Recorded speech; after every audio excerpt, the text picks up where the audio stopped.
All right, let's look at the NFL notebook. We're on the clock. We're waiting to see what the Rams are going to do. The Rams have given Matthew Stafford's agent permission to talk to other NFL teams about the parameters of a contract that they might pay him if the Rams were to trade Stafford to that specific team.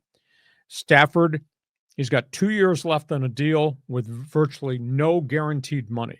They had restructured the deal. They took some money from the 2025. They bumped it into 2024, so you have a bigger payday there. He's got virtually nothing in terms of guarantee. I was told he wants $25 million guaranteed this season and some guaranteed money the second season.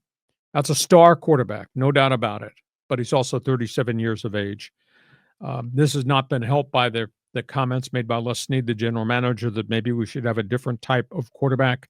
So Stafford is available for trade. I've heard so many wild angles to the story. Nothing makes sense. Cleveland desperately needs a quarterback, but the problem is they are capped till the day the world ends. I don't know how they could take on a $27 million contract guaranteed for Matthew Stafford. Complicated. The Rams want a number one pick. I don't know very many people are going to trade number one pick for a 37-year-old quarterback. That becomes a big issue there. So we'll just have to see where this goes. But boy, as the offseason have gone from week 1 to week 2, now we're into week 3 offseason, sure looks like the Rams are going to maybe make a move and let him go. Now, why the Rams would do that when they're so close to being back to being really good stuns me.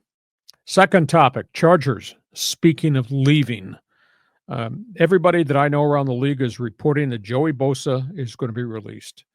Joey Bosa's got a salary of $25 million next season. He's not the player he used to be. Actually, he's never been the player that many thought he would be. His cap figure is $36 million. Chargers can't afford to have a $36 million guy under the salary cap. He's due a $12 million roster bonus in 2 weeks. I can't see the Chargers paying that. So it looks like he is gone. The other piece of the conversation with the Chargers, in addition to the Bosa thing, is Khalil Mack is unsigned. And the Bears are talking about bringing Khalil Mack back. And the Bears have got a lot of cap space too. He might want to go back to Chicago. So what are the Chargers like if there's no Bosa and no Khalil Mack? And if that's not enough, the Chargers reportedly are going to make a run at 3 free agents, and they got cap space. They got $63 million in cap space. They're trying to make a run at Kansas City's Pro Bowl offensive guard Trey Smith. They want to make a run at Atlanta starting center Drew Dahlman, and they're going to make a run at former Denver Bronco pass rushing guy Baron Browning. So the Chargers obviously going to make some changes. But if you make some changes, but you don't have Bosa and Mack, to me it's not the same defensive football team at all. So you got that. Raiders. They are talking about trade up. I don't know how you execute this, but they're talking about a trade up. The Raiders would trade number 6, which they own, and number 68 in the third round to move up 2 spots to get New England's pick at 4. The Raiders want the shot at Shadur Sanders of Colorado. So they'd rather auction off assets, get the young quarterback they can groom and develop, rather than try to make the run at Aaron Rodgers, Sam Darnold, Matthew Stafford, etc. Browns, Myles Garrett. Speaking of, I don't know how they can do this. The Browns have such enormous cap problems. They are taking offers on Myles Garrett. They want 2 number 1 draft picks and a player. The latest to jump into the conversation, the Washington Commanders. They'd be willing to trade 2 number 1s and defensive tackle Deron Payne, who's a good player, making a lot of money.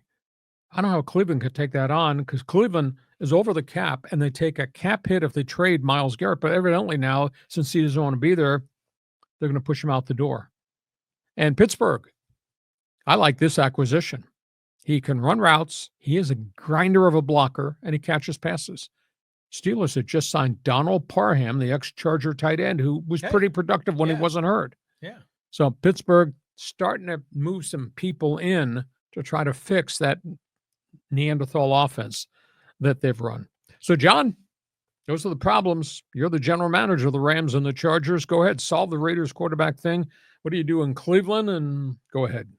Yeah, the Raiders thing, I think it's a great move. I mean, because you got Brady there, you've got a whole new regime there. I mean, this is a great opportunity. Even Cam Ward would be a pretty good fit there. But I think the Raiders can do both. You can draft a quarterback and you can sign, if it's not Aaron Rodgers, then maybe it's, Kirk Cousins or one of the other veterans. As far as the Chargers are going, their problem is on that offensive line, and I liked how you said one of them was that offensive guard from the Chiefs. Yes, he's a good player. But he would still fit on that line with the other 3 number 1 picks, right? Or he replaced one of the number 1s. Well, he replaced the right guard who is deficient, and the center from Atlanta would replace the center of the Bolts who's deficient. Okay. So I mean, it makes sense to me they're doing that. And then as far as Bosa and Mack are concerned. Yeah, Mack is up there in age, but Bosa ain't no spring chicken himself. Mm-hmm. I mean, he's probably got to be around 30, right? Yes. So this might be a good time to turn it over. Imagine if the Chargers got like a Jared Verse type in the draft, have some young guy with a lot of energy. Okay. Are you pro-con on Stafford Rams?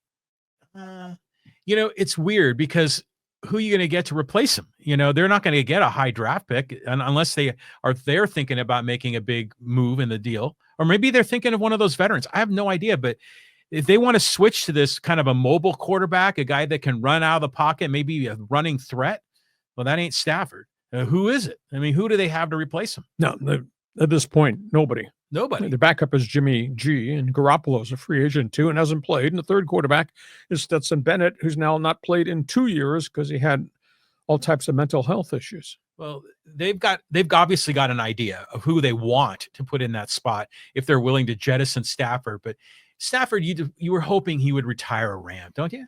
Yeah, and I don't think he's done. I think there's gas left in the tank. Why don't you just let this play out I think he's got 2 years left. Yeah, I'd say so. Why would you take a cap hit and let this guy go and not have a replacement? Doesn't make any sense to me. Okay, you're an NFL fan. Chat box is open. Fans forum. Give us an opinion. NFL Notebook.